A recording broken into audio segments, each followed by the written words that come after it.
If you have had multiple stop losses getting hit in the months of May and June, or if you felt like this market is chopping you inside out in the Indian stock market in these past 2 months, then this video is exactly for you. In today's video, I'm going to discuss how you can trade and survive choppy markets, especially get out of the feeling of FOMO, and how do you do that on a consistent basis. I'm going to track 5 key points, which is the impact on mental capital, the impact on financial capital, mistakes that you typically make during choppy markets, how do you handle chops better, and what is the bigger picture overall? Because the past 2 months have not been the easiest, but that does not mean that the coming future is going to be the same. So today, I want to start this session by actually focusing on something that Mark Minervini said. He said that one of his biggest annual returns came on his personal account came in the year of 1995. Real quick, let's go to the 1995 chart of the Dow Jones Index. Over here, if I take you to the monthly chart,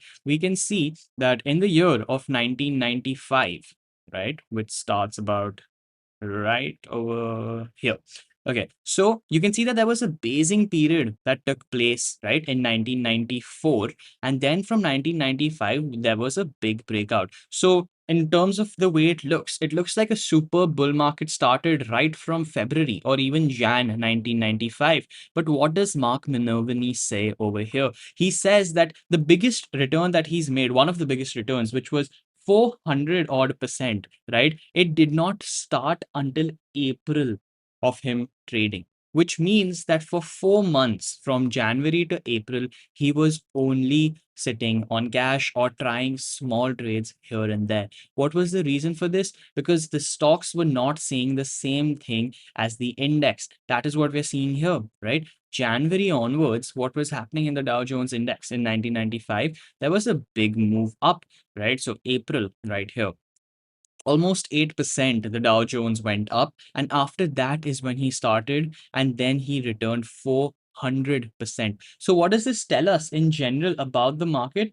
It tells us that we don't need to necessarily be active every single day, especially when we are feeling like there is no return for what we are trying to do. Our edge as a swing trader is to catch these momentums. If I draw this right here, right, this momentum is exactly what we're trying to catch. But if stocks are behaving like this, where you're going up and then you're coming right back down, or you're going up, you're trying to go up, and then you're coming right back down. In these kind of situations, it absolutely does not make sense for us to take bigger sizes and really go aggressive in this market environment. So, what do we get to learn from this Mark Minervini tweet and quote? It's the fact that for Indians, right, because we tend to understand things better when it comes to cricket, if we're playing a test match, imagine we're playing a test match right now. The goal over here is to win the game, right? It does not matter how long it takes. The goal is to win the game. So, what is my goal? Once the red ball stops swinging everywhere, right? The ball is pitching and moving. The ball is moving in the air right now. I don't want to attack because there are more chances of me getting edged and getting caught at slips, getting caught at cover, getting caught at long on, getting caught at long off. I don't want to do that. My goal right now is to defend. And once that red ball stops swinging, then I will hit my sixes, even though that's not typically associated with a test match. But Rishabh Pant has changed things nowadays. So the goal is that you want to get aggressive when the pitch is like that, or when you're driving on a highway. Right now, we're on rocky roads. We're on a difficult pitch, which is dry and there are cracks in it. So the goal right now is to defend every ball and take singles and doubles here and there. Right? Till then, we will wait and defend. So that is what we've understood from this Mark Minervini quote. Now let's get started on the rest of the video. What exactly do we need to do in choppy markets, and what is the impact firstly on mental capital? So I want to start with that. Now, in a choppy market, right, and this is not just you, this is everyone. I have been facing the same thing as well.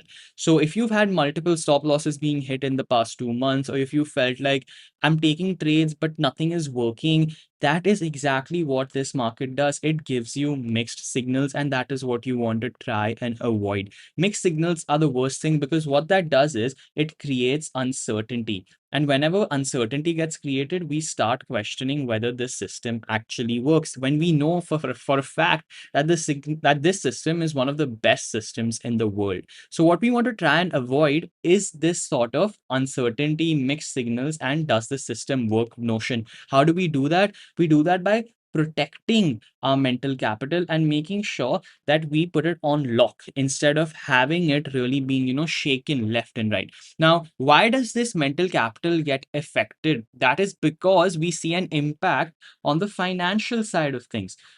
If the financial side of things were positive and trades were doing very well, the mental capital automatically, most of the times, becomes positive as well. So, how do we avoid having a negative financial capital?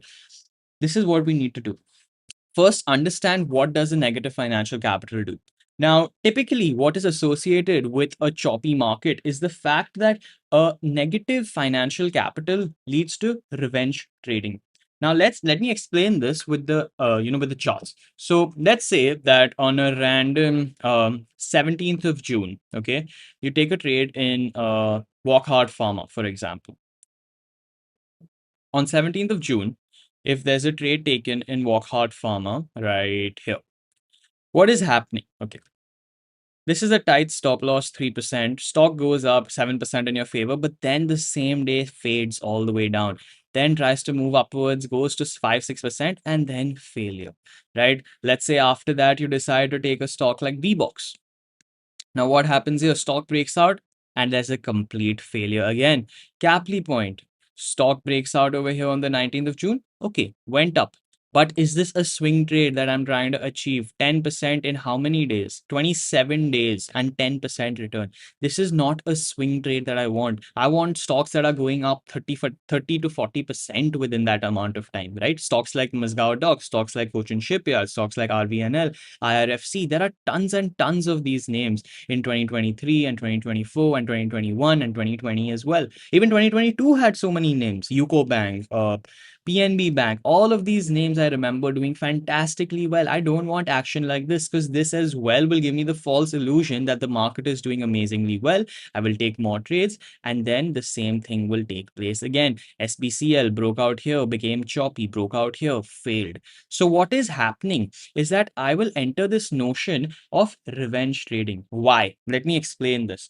There are 10 stocks, okay, overall in the markets. Let's say out of these 10, two are working as of right now. Sorry, yeah. As of right now, I'm seeing that two stocks are actually operating well. So that's two stocks. The rest of the eight of these are not doing what they should. So, in that case, what happens is that I automatically start believing that, you know what, if these two are working, why not try them? But what about these eight that come into the picture? What about these eight stocks that can really cause a significant impact on the portfolio? A lot of the times, what tends to happen is that people forget that there can be a losing streak as well. Let's say that okay, another counter argument is that 2 out of 10 are working, 8 out of 10 are not working. So I will simply just trade these 2 out of 10 and the 8 out of 10 is fine. They will make it up. Like the 2 out of 10 will make up for the 8 out of 10 stocks that are not working. But the issue with that sort of logic is that what if you have one, two, three, four, five, six, seven, and eight stocks back to back which were losers? How do you think that would affect your psychology as a swing trader? So, what is the go around this? And why does this lead to revenge trading? Eight stocks I take, four do not work. One works but comes out back at break even or a small gain of 5%. I then think the markets become better. Or I see other people on noise on Twitter, on social media saying, oh my God, it's an amazing market and stocks are going up left, right, and center. And I can see so many stocks, a big impact on my portfolio. I'm like, okay, it's just my selection, which is wrong. The next trade I see, I'm taking a 20% size in this market. I'm taking a 30% size in this market. What will that do? Eventually, if that trade works, okay, decent. If it goes up 10%, that's a good impact. You size up again. And then that next few trades, let's say you hit another losing run because the odds right now in this market are already 2 out of 10. When the odds are this, and in fact, now it's become even worse. It's probably a 1 out of 10 market. When the odds are like this, eventually, if you hit a losing run and you get into the cycle of revenge trading, your stop losses will start to add up. And this is the cycle of a big position size. Now, the same thing on a smaller position size, right? Let's say you're taking a 15% size here and there, or a 20% size here and there. Those stop losses also add up if you get into a run of bad form. So you don't want to take death by 1,000 cuts. At the same time, you don't want to revenge trade and take those big losses that significantly draw down your portfolio. So in that case, what do you do in a market where 1 out of 10 stocks are working or 2 out of 10 stocks are working? The answer is fairly simple. Either you size down a lot, like you take 5% sizes, 10% sizes, till the market environment genuinely gets better. And I'm not talking about just your trading playbook, right?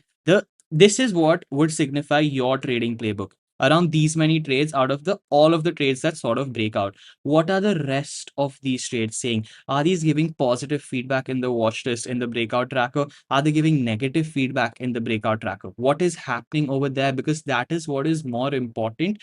Not only your portfolio, but also the complete universe, right? There are both things that you need to take into account. So if the portfolio action is good, fantastic. Look at the universe action. Is that good as well? If the portfolio action is bad and the universe action is bad, then that is not a good sign. But if the universe action is good, but the portfolio action is bad, means that you can still take tries here and there. Right now, in this market, as of today, the universe action is bad and the portfolio action is bad. There are one or two stocks that move here and there. Automatically, you start feeling like the markets are good. Let's take a trade. But then you enter the same sort of mindset again, and you want to avoid this revenge trading thought process. All right. So let's go into the next sort of space, as in what exactly happens, what are the feelings? FOMO, big feeling of FOMO, right? That's exactly what I've been describing right now, that there are people feeling high levels of FOMO. There are two reasons for this high levels of FOMO.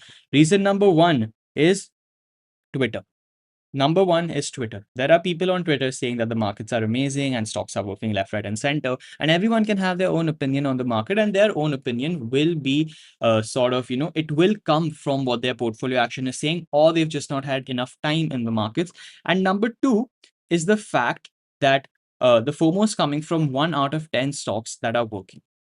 So, in order to understand that you need to stop having FOMO, the quick fix to that is having an understanding that no edge works all the time. We know that swing trading is a momentum space. You know that you need to be in this sort of action in the index, right? A nice clean move up, a small pullback, a clean move up, a small pullback, and then a clean pull up.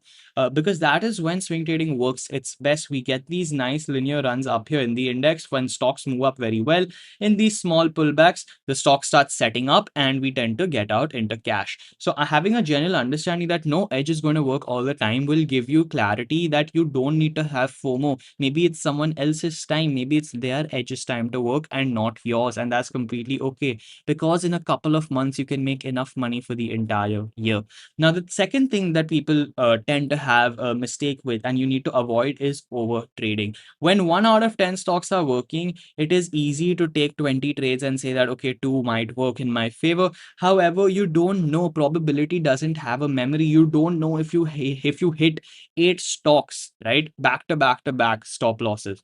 If you feel like you have the mental capital to go through these 8 stop losses back to back to back, then go ahead and take that bet.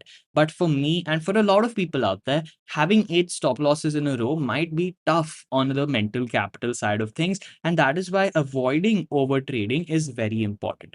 Now, how do you do that? There are two things that you need to have. One is constant breaks in your trading when you're not feeling like you're in rhythm, and every trader knows when they're in rhythm or when they're not. And number two is feedback loops. Now, how do you get feedback loops? This comes from two places. One is maintaining a breakout tracker, which I do, or number two is constantly having to go through the market action on a daily basis. I do both of these things because these are very important to my portfolio. I have breakout trackers all the way from April 2024, date wise segregated, right? So when you collect that much data, you get an idea of what this market is trying to do. Now, the third thing that I see happening in a lot of traders is the loss of confidence. You want to avoid this. It is tough. And the only way to do this is to take mental health bias. What are mental health bias? picture perfect setups with smaller position sizes if you have a cushion on the portfolio, right? What this allows you to do is not lose confidence in the markets, because you can still take one or two small trades here and there, but at the same time you are not risking too much in a market which is already weak. And then the last one is doubt. A lot of people start doubting the process, that this doesn't work, swing trading is not it, and that this kind of process is not right. And for those kind of people, all that I would say is focus on process over profits, because profits will automatically start accumulating when the process is right. Now, the last point, which is the bigger picture, is that in this entire run up, this is just a phase, right? In this run up here, this is just a phase. In this run up here, this is just a phase. Even every run up is a phase, every correction is a phase, every sideways and choppy market is a phase. Because at the end of the day, what is important to understand, that this market works in a cyclical manner. We go from bulls, we go to bears, and then we go to choppy markets. This is very normal. It happens time and time again. Sometimes you'll go from bull directly to bear, directly to bull. Sometimes you'll stay in choppiness for a long period of time, but your pitch will come. You just need to have the patience to wait, right? Wait till this red ball stops swinging, and then you hit as many sixes as you like. The best, one of the best, has already done it, and he's done it years and years ago. So what stops us from believing that we cannot do the same?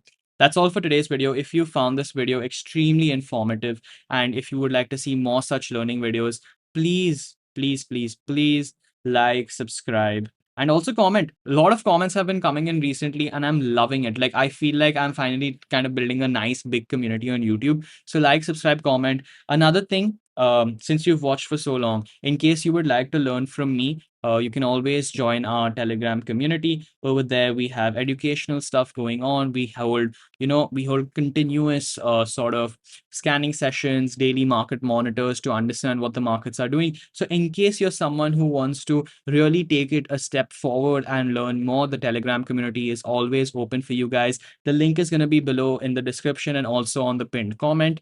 I will see you guys in the next video. I hope you've liked this.